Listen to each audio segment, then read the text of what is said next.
Today's episode of Toy Time is brought to you by Carla Beck. Miss Beck is an English teacher at Hayesville High School in Clay County, North Carolina. This episode of Toy Time is a special professional development episode. This video is geared towards teachers. In this video, Miss Beck will explain all about a program that she uses to engage her students during remote learning. In this video, you will learn all about the program Canva, and Miss Beck will take you on a journey where she explains how to use the program. She will show you student examples of the program, and she will also give you ideas for how you can incorporate this program into your curriculum. So using Canva in the classroom allows you for project-based learning, critical design literacy, collaboration, and differentiation. This program is free. There's a free program for anyone and everyone with some limited resources, or you can apply for the educator's account, which is completely free all the time, and that will open up a lot more resources for you and your students. The program is also compatible with Google Classroom, where you can set up assignments and do better collaboration with your students. So I want to show you just a few examples of the way that I have used Canva in the classroom. These are all student examples generated by students in my classroom at various levels. This is an example of a vocabulary brochure, and so students talk about brochures, why we have them, and how they are part of our tourism industry, and you see them a lot at hotels. We talk about the way that they would be folded into trifold, and on this assignment, the student is showcasing knowledge of the word that has been highlighted in the text, tranquil, in a various format there. Here's another example of using Canva in the classroom for poetry analysis. This is an example of an infographic that a student created to discuss the literary elements of I Wandered Lonely as a Cloud. And this is an example of a poster that takes a powerful quotation from a poem and symbolism and puts it together for a poster. Here you're going to see character analysis of a character in a short story. And this character had a private personality and had a public personality. The student has broken this down in a chart using Canva. And here you're going to see a little bit more detailed literary analysis of a framed story in world literature. A mind map is the format the student chose. And then this one is a trickster chart for a folk tale. This one is one of my personal favorites. It's very recent. This was a collaborative project where one student did most of the research and the other student worked on the design elements. And this particular student is very well versed in Adobe design and used that knowledge to help him in Canva to make a very professional graphic. And then my journalism students often use Canva for marketing and social media purposes. Building school culture, encouraging school pride, or reminding students of things that are coming up in deadlines for our yearbook. And then lastly, I just want to mention that students were also encouraged to interview CTE teachers and former graduates of Hayesville High School and then showcase those people in graphics that were put on our social media for CTE month, or just to encourage our current students about what they can be doing as they go forward in their careers in college education. So now I want to talk about an example assignment and how I would introduce this to my students in the classroom. One of my favorites is a magazine cover, and I often use this assignment with short stories at the beginning of the semester. So after we would have read the short story as a class and discussed the details of the story and the literary elements of the story, this would be one of the assignments of choice that my students would have to further show me their understanding of the story. In this case, we're going to talk about character analysis. And we also want to talk about the plot and the theme and the symbolism of the short story. This is an example that I would show my students of a magazine cover I had created.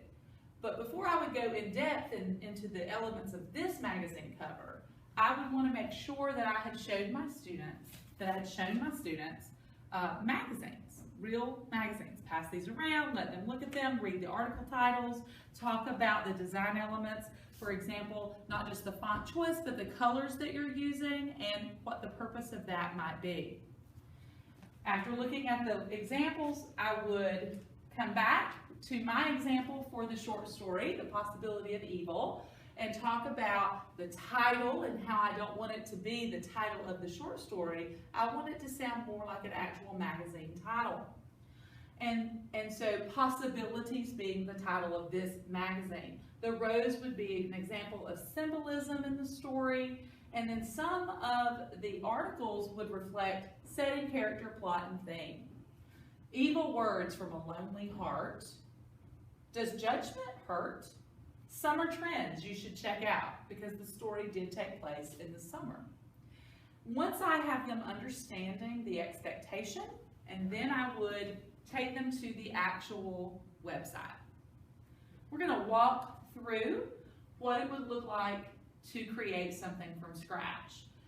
They would already have their account, they would be logged in, and I have told them I want them to create a magazine cover. So I would want them to click on that heading for templates that you would see over here. These are going to be the recently used templates, but as you go down, they have categories: food magazine cover, teen magazine cover, and so on.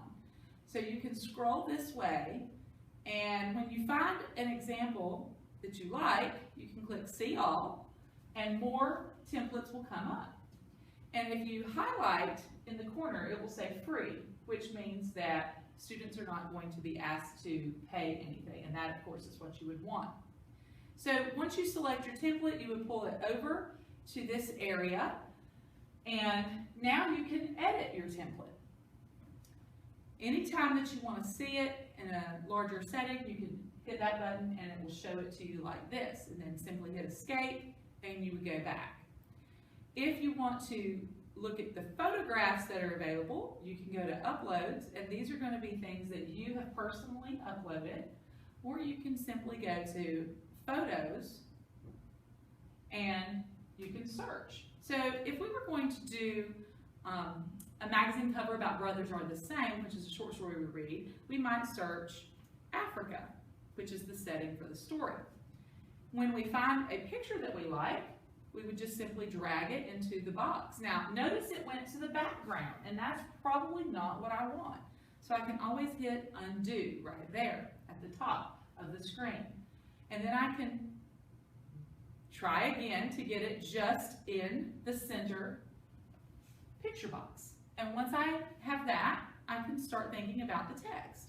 Perhaps I want to move the text up and think about what my title might be. And again, we don't want students just simply putting the title of the story. We want them to think about the themes and think about what they want to show that they've learned from the story.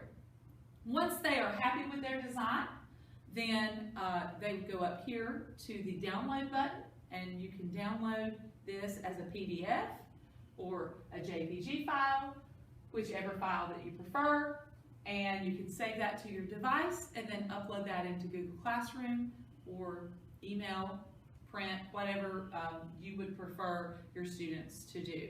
Canva saves everything, and so if there is an unexpected technical difficulty, the power goes off, it's going to be there when the students log back in.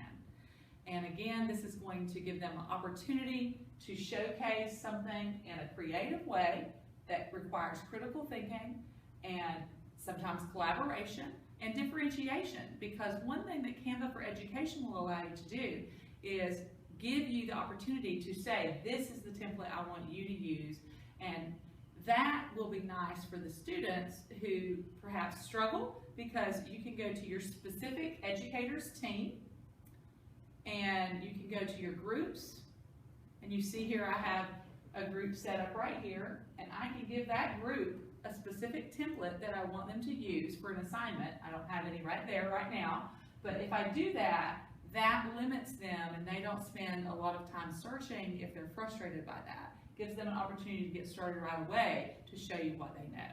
However, if you have students who are of a higher ability, they can take that design a lot further on their own and really show off what they know. For example, what this student did here.